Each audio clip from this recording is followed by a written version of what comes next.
dawn breaks here and a new season for the Budweiser All-Pro Series.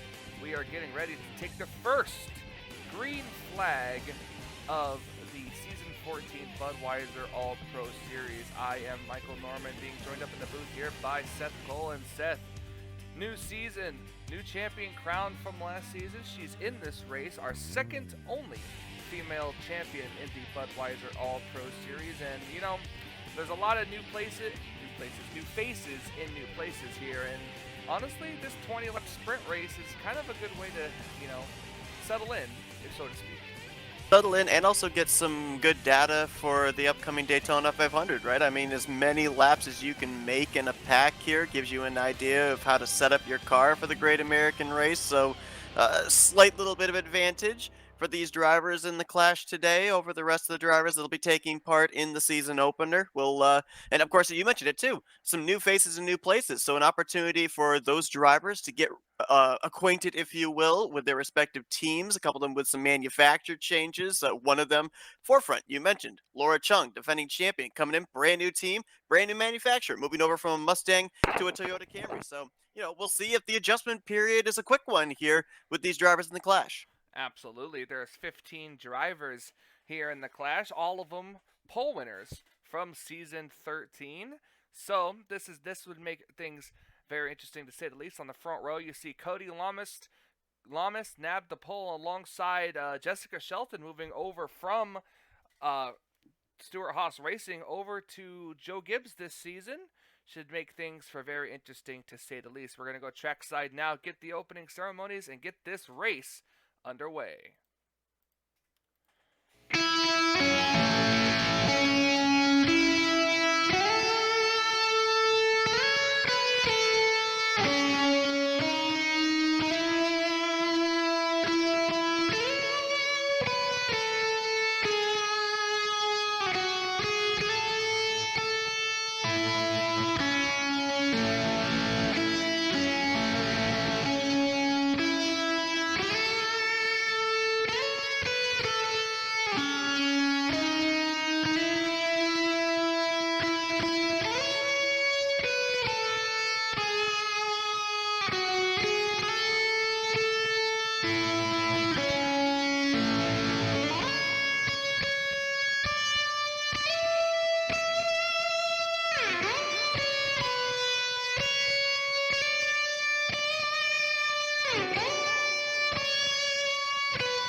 And now, for the most famous words in motorsports, please welcome your Grand Marshal, the Bush Guy. Daytona! Are you ready? Drivers, start your engines!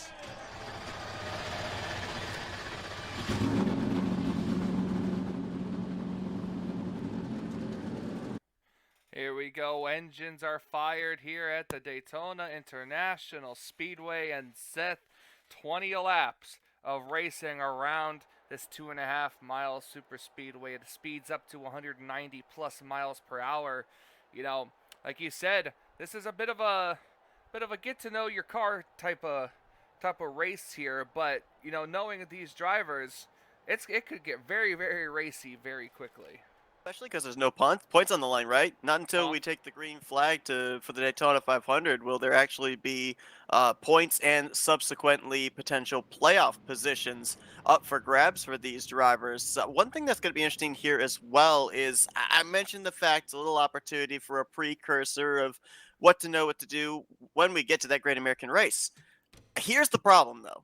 The problem is there's only 15 cars in this clash. That's less than half the field that's going to be in that Daytona 500. So if you end up not having the best of qualifying results and you start way back in that 42 or in the 40 car field, you may, whatever you learned here, you may not actually be able to apply later on this week. Well, as we're getting the pace lap here, seems to be a bit of an issue on the 20 of Jessica Shelton. That's obviously not a good way to start your season. But as you said, thank God that this is a non-points race. She, I think, will be coming to pit road with the pace car, so I'm kind of hoping at this point that there goes the outside lane now beginning to kind of catch up here. It's almost new drivers in new places. Commentators up in the booth, we got to get a little bit used to some of the new schemes because there are some drivers that are still in the same numbers, same team, but the liveries are slightly different. You see that number 7 of Madeline Crenshaw, who was one of the Championship 4 last year, with some new colors on that Spire Motorsports Chevrolet Camaro. Absolutely, as we are getting ready to take the green flag, Jessica Shelton going to come down pit road, assess the issues that's going on with that number 20. As we're coming to take the green, Cody Lamas leads us down. Green flag is out, and we're underway for season 14.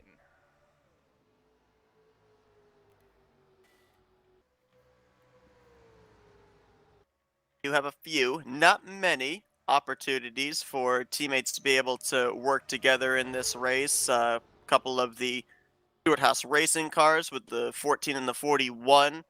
Shelton hitting pit road. Joe Gibbs Racing actually had the numbers game here prior to the green flag dropping. 3 of them in the field with the 11, 18, and 20. And then Hendrick Motorsports with the 24 and the 48. But outside of that, most of the rest of these drivers, they were either just going to be looking for manufacturer alliances or maybe just test the waters and see, driver-wise, who they were able to work with. Didn't matter about manufacturers or teammates. Yeah, that's very true. Daniel Voiles out to the early lead here. New sponsor for him. Wendy's coming aboard that number 62 machine. Remember, Daniel Voiles did win a dual race last season. He's definitely used to being out front here. As Jonathan Zorlin in the 41 car now comes up here. As Laura Chung now goes 3 wide. You talked about 3 wide and getting racy here. Here right at the beginning of this race. The SHR cars, they found themselves nose to tail through 1 and 2 with Zorlin in the 41, Ali Rain in the 14. Looks like Zorlin jumped up to the middle there. Shelton, whatever the issue was, they got her back out there, but she's going to get caught unless she gets a quick caution here. Yeah, exactly. And you talked about, they're getting awfully racy right now. There's no points on the line, so we may see a caution here, even in a 20-lap sprint. 3x3 in the back here. Voiles loving what he's seeing in his mirror. It's kind of letting him pull out just that little bit because he's all by himself, and the rest of them are running 3 wide. And we know how these cars are in terms of draft. When cars get double file, if you're in a single file line, that line will begin to pull away. Emmett Ozcan there, moving over to the 18. He was with Joe Gibbs last year in the 11. The only driver that was formerly with Joe Gibbs Racing last season that is staying with the team. Got some new teammates this season. And the car that got kicked to the outside there, I think we're going to have to keep an eye on Anthony McCurry this week, right? Especially when we get to the 500, defending winner of the Great American Race. And that car won 2 of the 4 super speedway races last season when Roberto Crown Jr. was behind the wheel there at Colleague Racing. So that's a very deadly super speedway combination, I think. Oh, yeah, absolutely. Now here comes the 18. We talked about Sima Ozcan, came close to winning a couple of races last season. Unfortunately, wasn't able to get the job done, but he did get himself a couple poles, which is why he's in this race. And right behind him, here comes Cole Baker. And even that car, that 18 car with Jose Mills last season, was up there in the conversation for a couple of victories. I remember him finishing inside the top 5 quite a number of times. So, again, another combination of driver and car team. We'll see if it correlates to maybe getting Samet Ozcan an early victory this year and subsequently a playoff spot. Look at him come down here. Cars going 3 wide. Matthew Rodriguez kind of just barely hanging on. I guess it must be a little too early for him because he's just chilling out at the back of the field. Been doing that since the green flag dropped, really. He hasn't lost the draft, but seeing the 3 Y7 rows deep up ahead, I guess just not wanting to tear up that race car. And that's a thing, too. We talk about the possibility of a yellow. I'm pretty certain that a lot of these drivers and a lot of these teams would like to have the Clash car here today be the car that they work on for the Daytona 500. I mean, they're going to be gaining a lot of data here today. Why start back at square one with a backup car when you can just work on the car that you're having out on the racetrack here for 20 laps of testing in a way? Absolutely. And now look at the run that the 7 of Madeline Crenshaw got. She was able to clear by herself that 18 car, and she's going to lead this lap. So what do you think for Madeline Crenshaw here? I mean, we talked about last year, she was about one of the most consistent drivers the entire season, but she couldn't find victory lane. She ended up pointing her way, if I recall correctly, into the playoffs. I mean, you gotta think that the bar is setting really high this season with how good a year she had, made it into that battle for the championship. That team's gotta be hungry for a win here in season 14. Absolutely, especially when her teammate Christina Bell took home a couple of victories last season. Exactly. And didn't even advance, if I recall correctly, into the final 8, did Christina Bell, so yeah. Looks like we're going to have some some switching of the lead here, battle for the lead. Here comes a teammate to Sammy Oskin, Laura Chung, our season 13 champion. I was a little bit surprised there we had that issue early with Jessica Shelton, but I feel like this is going to be a renaissance year for Joe Gibbs Racing. You've got Samet Ozkan still there with the team. Laura Chung, the defending champ, moving over to that organization in the 11. Shelton, former winner last season, former playoff contender last season, moving into the 20 car. Remember, Joe Gibbs Racing, the entirety of last year, went winless. I mean, you normally don't hear about that out of that Toyota camp, so they've got a good lineup this year. I'm seeing good things for that Joe Gibbs Racing team here in season 14. Absolutely. Now, here comes Voiles again. 3 wide on the inside, being pushed by a couple of Chevys. Chevys on the inside. That's not, also the first 4 on the inside there. That's Dylan Young. Talk about him. Not only did he get himself a couple poles, he grabbed himself a couple of back-to-back wins. Got some good momentum towards the end of the season. Yeah, those wins ended up taking place during the playoffs. We'll see if he's going to be able to carry that over here into the beginning of season 14. I was going to mention, you pointed out Matthew Rodriguez riding at the back, and a couple of drivers we hadn't really seen fight their way to the front yet as well. Included 2 drivers now on the inside line and moving forward. The 99 of Charles Sanford back with Trackhouse Racing, and Dylan Poteet in the 6 back with RFK. Those 2 now starting to make their way up into the top 5. Rodriguez still, though, continuing to just kind of hang out there at the back. So I thought that maybe the 99, the 6, and the 66 were all on the same agenda. Obviously, agendas have changed for a couple of those drivers. Yep, it's nice to know. I mean, this, like you said, this is a non-points race. So yeah, work your way up to the front. See how long it takes you with the moves and how your car is handling. And I think Matthew Rodriguez just is fine with hanging out in the back until it's go time.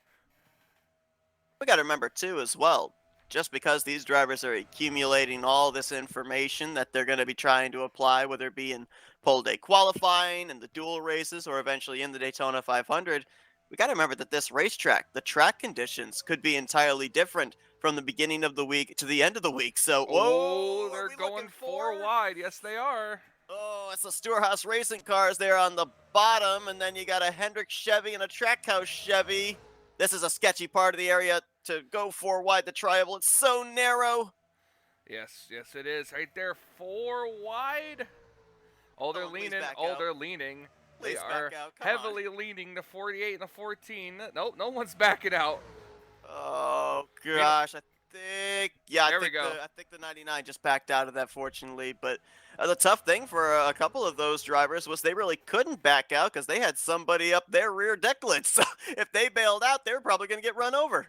That's very true. As we have a battle for the lead, Dylan Poteet trying to get in front of Daniel Voiles here. Doesn't really have a lot of help, but now here comes a forward for help in Allie Rain. Not very hard to see that bright purple and neon yellow violet defense forward, is it? Dylan Poteet with the new colors here this season. And is he going to get this lap? It's going to be close between himself and Voiles. And I think that Voiles was got him. Definitely close. Definitely close. Yes, it was. Let's see how close it was. Right there, 3/3,000ths of a second. think Pochi might have led the lap if Allie Rain hadn't taken him 3 wide just before the start-finish line, and now she's going to nose ahead off of turn 2.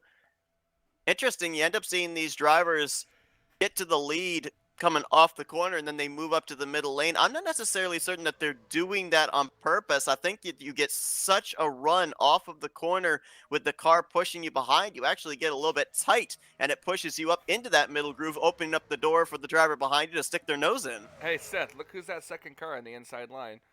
Well, I guess he decided it's time to move forward. Well, gonna wait and see if that's really the case here as they cross the line. Sema Ozkid and now with 3 wide for second place on back, and this is exactly what the driver in the lead wants. When you're 3x3, it's just so easy to control the lanes of draft. Well, who was it? Was it, yeah, Daniel Voiles. About 5 laps ago, before he lost the lead, he was moving middle to top to bottom, controlling those lines, and actually had about a car length lead on every single lane because of his ability to figure out which lane he needed to tow, which lane he needed to stall out. We'll see if Ozcon's able to do the same thing here. You can see that bit of a gap out of car length. A lot of people say, well, that's too far out, but not when you've got them stacked up double wide. It's only when they're single filed up behind you that you're the proverbial sitting duck. If you can keep them side by side behind you, you're going to be able to stay out in front a number of laps. 8 laps to go here in the clash at Daytona. Semet Ozken the leader, and here comes, again, Madeline Crenshaw right there in the middle, but now here comes Anthony McCurry down the inside. One thing I think we should keep an eye on here, Shelton ended up coming down pit road, came off of pit lane, is out there on the racetrack. We got a pack of 14 right now. I think I just saw that 20 car up through the middle of 3 and 4 when the leaders were coming out of the back straightaway. I think that probably before we reach the conclusion of this race, they might catch that 20 machine. So bear that in mind. They're going to have to try and maneuver their way around a car that's going to be several miles per hour slower, and depending on when that is, it could be in the closing stages and could be a move potentially for the win. Guess we're going to have to wait and see as Anthony McCurry will take the lead now. Goes right up to the outside lane. You notice that the outside lane is actually the faster lane outside of like when you come off the corners. The outside lane gets such a run that, not always being the inside is good for the corners, but on the straightaways, the outside lane is kind of where you want to be. Inside lane is the shorter way around the racetrack, but it is also the tightest, so you're not able to have as much momentum on corner exit down the straights as you would be able to on the outside line, a lot more in the throttle time if you're in the middle to high line. So to your point, it could end up being a very good recipe for side-by-side racing, not only all day here in the Clash as we've already seen, but when we eventually get to the Daytona 500, as we're going to go 3 wide. Poti to the inside. I was going to mention one driver that started up, I think it was in the 5th or 7th position. I can't remember if he was 3rd or 4th on the inside line on the start, but we really haven't mentioned his name here today, and he could be another driver kind of like Rodriguez, kind of laying in the weeds, and that's the 43 of Cole Baker. Cole had some very good numbers at the super speedways last season, specifically Talladega, so don't count him out yet. It's true. We have 5.5 laps to go. Dylan Poteet has just taken the lead, going down the back straightaway with a little help from Seth Cole, and it looks like they're going to go 4 wide for the race lead. I thought they were going to be 4 wide come off a turn 2, I'm not going to lie, and then all of a sudden it turned into a battle 4 wide into turn 3, about a row further ahead than I was originally expecting. Dylan Young not afraid there as Poteet and Cole a little leaning on each other through the tri-oval. Is it bad I wasn't as scared this time because they actually made 4 wide work the first time through the tri-oval, but I should be scared. Yep, Seth Cole led that lap barely. They're still 4 wide. Gotta watch out for that left front of the 6 and the right rear of the 24 coming off a 2. Oh, it's so close, and they're still they're still 4 wide. Watch the 62 on the outside get pushed. He's gonna go. Oh my lord. I was hoping the 24 was going to get clear, but no, the 6 had the 18 behind him, so they stayed together. The 62, I think the 6 will clear the 62. Oh my lord, they're pushing on each other. Foyles was all but brushing the wall through 3 and 4, trying to give as much room as he possibly can. If he had given any more room, he was going to be halfway inside the safer barrier. Oh, it dropped down to 3 wide. Seth Cole still leading, but Dylan Young wants it. Seth Cole's in a Dylan sandwich right now. I'll tell you what, though. Mention the fact that these drivers are kind of going to school here, but I guarantee you the other 20, well, I was going to say 25, but we've got those those go or go homers as well. So 29 drivers. I'm certain that they're either up on the pit boxes watching this. Some of them might be up on the spotter stands. Some of them in the RVs watching the television monitors. I guarantee you, all drivers' eyes are what are going on right now. So that way, even though they're not getting the track time, they're still able to make some mental notes for later on this week. Coming off the corner here, coming to 3 laps to go, Dylan Young still leading, and here comes Cody Lamas, our pole sitter, back. He's coming on the inside with a little bit of help, and Matthew Rodriguez getting up here on third car on that inside lane as Dylan Young now tries to control the lanes. Doing the 48s. Of course, Cody started on that pole position, trying to go coast to coast. Not necessarily an easy thing to do at a super speedway, as, oh my gosh. Oh, they are 4 wide again. I thought that Samet Ozcan was getting hooked off the nose of Allie Rain off turn 2. That was about as close to a left rear quarter panel turn as you could get without the yellow flag flying or a car spinning. Oh, and they settled it out, too. Yikes. Oh. They're testing the waters, we said this is a testing session. They're testing the boundaries. How far can I push it? Yeah, absolutely. Now, Jonathan Zorlin going to use the inside. Couple of Fords on the inside here. And nobody is in a row by themselves right now. They're 3 wide, 5 rows deep. Oh my gosh. Yep, and that's just 2 laps to go. That's right. Now, where's the 20 car? Teammates right here, yeah. I just realized this too. Teammates, Stuart Haas teammates right here. And a Ford. A third on that inside line as well. So a little manufacturer alliance going on there with the Mustangs. Shelton's been just kind of running all by herself. You see her here. I don't think they're going to catch her. Yeah, I think you're right. She's about half a straightaway ahead of them. I think we're going to be clear of them catching the 20 before they come around to take the checkered flag. But look at this. Now they got them stacked up.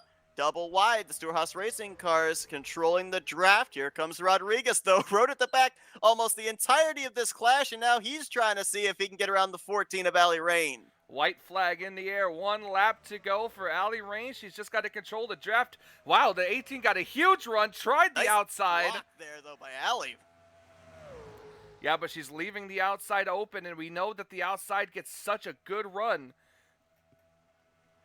I think she's got it. 3 wide. I don't think anybody's going to be able to get enough momentum down this back straightaway here. She's just going to be able to move down in front of whoever it is. Rodriguez fading quick. It's Sanford going to be the one to try and make the charge. Here he comes, coming to the inside. She's not putting up a block. Here comes Sanford to the inside. But he's got no help. It's about a car length back to Matthew Rodriguez. Allie Rain's got Samet Ozcan. On the outside lane, coming to the checkered flag at the line. Allie takes the checkered and wins the clash at Daytona. If Allie Rain, the previous lap, hadn't put that block on the 18, Samet Ozcan probably would have won this race. That was a textbook block, and that, I think, won Allie Rain this clash. What a great job there on that final lap by driver 14. Absolutely, and what a way to start out Speed Week here at Daytona. Allie Rain going to take her car to victory lane, celebrate, but then, tomorrow, it's going to be pretty much tomorrow. You got to turn around, get your car set up for you're either going to run your race setup or a qualifying setup, because tomorrow is officially the qualifying session for the Daytona 500. Well, I just remind you too, Michael, Allie Rain, bit of a redemption campaign this year. Ended up winning last year, but did not make the playoffs. So this was a statement victory, I think. Absolutely. As we watch him come around, here's your official standings here. Allie Rain takes the checkered flag. Charles Sanford second. Samet Ozcan third. Anthony McCurry fourth. Matthew Rodriguez, who spent pretty much, like you said, all day at the back, in 5th place. Jonathan Zorlin in 6th. Laura Chung, champion, comes home 7th. Cody Lamas 8th. Seth Cole 9th. Madeline Crenshaw 10th. Dylan Young 11th. Daniel Voiles 12th. Cole Baker 13th. Dylan Poteet 14th. And unfortunately, Jessica Shelton, who, as you can see coming off of turn 4 back there, comes home dead last after an early problem in the clash. And, well, Seth, I mean, you're a driver. What kind of setup do you think you're going to do for qualifying? Are you going to try a race setup, or are you going to put in a qualifying setup for a decent lap? Honestly, I think that a couple of drivers that I saw here today, they're going to go the route of probably trying to put in qualifying setup. I think that maybe the 48, the 24, the 7, 43, I think they're going to be looking for qualifying setup because while they did have a couple of glimmers up inside of the top 3 or 4, they never really got out into clean air. Didn't look like they've been able to quite hit on the right combination for a race setup yet. So I think they're going to want to get the good starting track position. But in my opinion, 14, the 99, 16, even that 66 with his ability to cut through traffic late.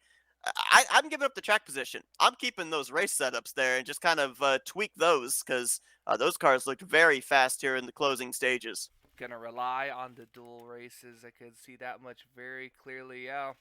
So it's gonna be interesting to see who's gonna qualify for the pole. And well, I guess you could say the first and second for the Daytona 500 because those are the only 2 spots that are up for grabs at Daytona qualifying tomorrow. So Seth, thank you so much for joining me up here in the booth. Man, you're going to go put your setup in the car and maybe run some practice laps and get ready for qualifying.